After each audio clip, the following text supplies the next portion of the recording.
My name is Chris Palmer with chrispalmer.org, and in this keyword research video, what I would love to just share with you is a simple tip that will massively impact your overall success over time.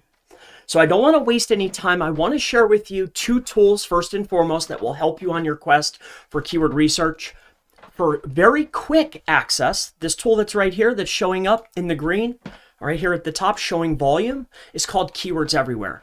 For quick insights on keyword volume, Keywords Everywhere. I'm not promoting it. There's no links. It's just a good tool. The other one for competitive analysis, and stick with me, I have the tip here. I'll share with you in a minute. The other tool that I'll be utilizing in this video is called SEMRUSH. All right. SEMRUSH is great for competitive analysis. It does so many different things. I could go on for days, but these are the two tools that I'll be sharing with you today in order to come up with answers to help your business. Now, I want to point something out to the effect of only having so much time, right? Because I want to just make this clear, and I'm sure you already know this. When you have a website, looking at this example, website.com, that's a homepage, right? That homepage needs images. That homepage needs content. That homepage needs to be interlinked, optimized. It also is going to need backlinks and a plethora of other small odds and ends, speed optimization, all types of stuff. And that's just one page. On top of that, if you have a primary service that you have identified, for this example that I'll be talking with you today about, we're going to use Plumber. But let's say you've identified your primary service as Plumber. You have a top level page, just like this example here. We have our homepage, then the page, and we have to go through the process again. Create the content, optimize the content, get images, interlink it. Also, we're going to have to start building links. So that means I'm spending resources and time, and I have to find these things, right? There's a lot of time and money invested. Plus, there's the timeline in order for Google to catch up to the work that we've done, right? So what I'm getting at here is if you've identified, looking at number one here, your primary services, and you have identified your primary locations, and you want to start looking at secondary services and secondary locations, that's where this tip right now is going to come into place. Because recently I had a business owner, or I have a business owner that I was trying to help. They are a plumber in Paramus, New Jersey. I might have changed some details, but the parameters are the same. It's a plumber, they're in a city, okay? Now, as you can see here, when I look up plumber Paramus, New Jersey, there's 110 visitors per month, okay, that are searching for this specific term, right? Now, a page ranks for more than one keyword. So this makes perfect sense. Now, when I talked to him, he's like, hey, I have a competitor that's showing up for all types of keywords. And one of the secondary keywords that I want to add is drain cleaning plus city. So I did a very simple search. I searched for that keyword, drain cleaning Paramus, New Jersey. Now, looking at Keywords Everywhere, I quickly identified that there's no search volume, as you can see here. So what I did is I found that competitor. I looked down the list here, and I actually got this person's website. Now, again, this is just an example just to share with you how to do competitive analysis and make sure that you're targeting the right keywords for your investment in your time. So what I did is I just grabbed the website, and I want to see, because at the end of the day, what we're doing here is we're creating a page, almost like a fishing, like a lure in the water. And it's like, if I create this page and I cast if I cast out, am I going to catch a fish, or do I have a high likelihood of catching a fish? Or in this instance, a visit, a click, a phone call. So we only want to be targeting keywords that have the highest probability to generate leads and traffic and clicks. And how we can quickly identify these particular keywords is by looking at who's already ranking above us. So for this particular example, to bring you back, if we look at drain cleaning in Paramus, we can see there's no search volume, but the client says he sees them everywhere.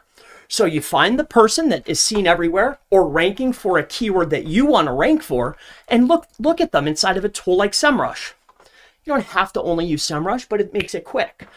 So we take their website and put it into SEMRUSH, and we could see that this particular website only gets 19 visits per month. In fact, if you scroll down, we can see that their top keywords are actually having nothing to do with where we want to rank or in the area that we want to rank in. And on top of that, it's only 19 visitors per month.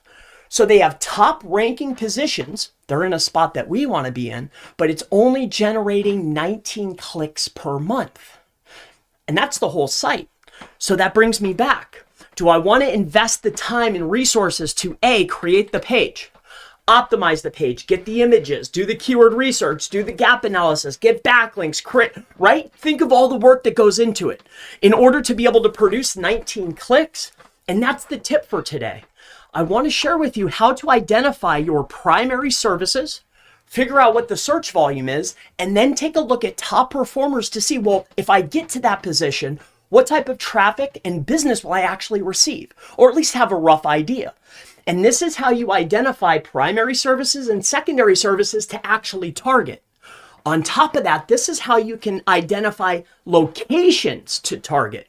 Because in Paramus, looking at this example, they might only be getting, 1 or 2 clicks per month, but maybe in Newark or another city, it's doing very well, right? So this is going to help you identify which services are best to target and what secondary services are best to target. On top of that, it'll also help you pick out which locations. And you want to do this with a combination of, hey, is there actually volume? Do I offer this service? And if I were to put in all the work and the effort to rank, will it actually produce traffic, which then could turn into leads, phone calls, and jobs for me? And that's the main tip for today. Utilizing these tools to look and analyze competitors before you execute on doing the actual work. Because it's one thing to do keyword research and know, hey, there's keyword volume. But it's another part of keyword research to take a look at the spot that you want to be in and see, hey, is this traffic worth all the work that I have to do in order to get there? And that's how you make your decisions, and that's how you do your keyword research and your competitive analysis. My name is Chris Palmer with chrispalmer.org. If you have any questions related to keyword research, local SEO, anything, never hesitate to ask in the section below, and I always look forward to seeing you in the next keyword research for small business SEO video. Have a great day. Bye-bye. You just got done enjoying, I hope, local SEO tips for small business owners doing keyword research. We talked about tools. We talked about how to utilize those tools that are inexpensive and easy to utilize for your local business. Now, if you need help with services and you know what you need or you need consulting, head on over to chrispalmer.org. If you want to learn more, masterminds, courses, training, testing, case studies, SEOmastermind.org. If you need managed services, we're adding them monthly. I keep growing. As I'm adding new services, if it's monthly recurring or if you just want to hand it to someone else to handle your maps, your PR, or anything that's Google Business Profile related, head over to greyhatseo.com.